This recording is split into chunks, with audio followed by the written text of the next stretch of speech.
YCP అధినేత YS Jagan సోదరి షర్మిల విషయంలో సంచలన నిర్ణయం తీసుకున్నట్లు తెలుస్తోంది. చెల్లి షర్మిల రాజకీయ భవిష్యత్తుకు చెక్ పెట్టేందుకు ఢిల్లీ పెద్దలతో జగన్ ఓ ప్లాన్ రెడీ చేసినట్లు సమాచారం. తనను రాజకీయంగా ఇబ్బందులకు గురి చేస్తున్న షర్మిలను ఇక మీదట కట్టడి చేయకపోతే మరిన్ని కష్టాలు పడాల్సి వస్తుందని భావిస్తున్నారట. రాష్ట్రంలో వైసీపీ అధికారం కోల్పోయాక పదే పదే షర్మిల జగన్ ను టార్గెట్ చేశారు. ప్రభుత్వాన్ని వదిలేసి తనపైనే బాణం ఎక్కుపెట్టారని టెన్షన్ పడుతున్నారట. అందుకే షర్మిలను ఏపీసీసీ చీఫ్ పదవి నుంచి తప్పించేందుకు కాంగ్రెస్ పెద్దలతో జగన్ చర్చలు జరిపినట్టుగా జోరుగా ప్రచారం సాగుతోంది. ఆంధ్రప్రదేశ్ లో జగన్ ముఖ్యమంత్రి పీఠం నుంచి దిగిపోయి దాదాపు 6 నెలలు దాటింది. జగన్ ముఖ్యమంత్రిగా ఉన్న సమయంలో వైఎస్ వివేక మరణం తర్వాత అన్న చెల్లి మధ్య విభేదాలు పొడసూపాయి. ఆ తరువాత ఆస్తి పంపకాల వివాదంతో చివరి అంకానికి చేరాయి. అయితే ఎన్నికలకు ముందు నుంచి జగన్ ను టార్గెట్ చేసిన షర్మిల పరోక్షంగా కూటమి పార్టీ గెలుపుకు కారణమయ్యారు. దాంతో తాను మరోసారి ముఖ్యమంత్రి కాకుండా షర్మిలే అడ్డుకున్నారని జగన్ గుస్సా మీద ఉన్నారు. ఆ తర్వాత అన్న చెల్లి మధ్య పచ్చగడ్డి వేయుకున్న బగ్గుమనేలా పరిస్థితులు తలెత్తాయి. అయితే పరిస్థితులు ఇలాగే కొనసాగితే భవిష్యత్తులో మరిన్ని ఇబ్బందులు తలెత్తే ఛాన్స్ ఉందని భావిస్తున్నారట. అందుకే షర్మిలకు చెక్ పెట్టాలని డిసైడ్ అయినట్టు తెలుస్తోంది.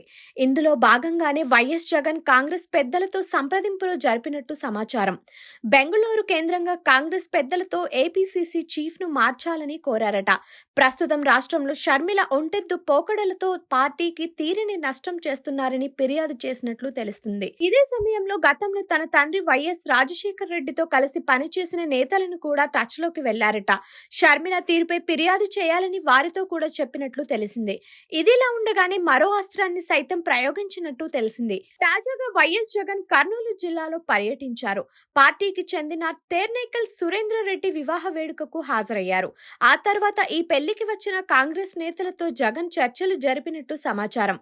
గతంలో జగన్ కేబినెట్ లో కీలక మంత్రిగా వ్యవహరించిన మాజీ మంత్రి శైలజానాథ్ తో పాటు ఇతర నేతలతో చర్చలు జరిపారట. వారిని వైసీపీలోకి రావాలని ఆహ్వానించారట. అయితే కూటమి పార్టీలోకి వెళ్లడం ఇష్టం లేని ఆ నేతలు జగన్ కు గ్రీన్ సిగ్నల్ ఇచ్చినట్టు తెలిసింది. అయితే శైలజానాథ్ తో పాటు మరో 8 మంది కాంగ్రెస్ సీనియర్ నేతలు వైసీపీలో చేరేందుకు రెడీ అయ్యారని చెబుతున్నారు.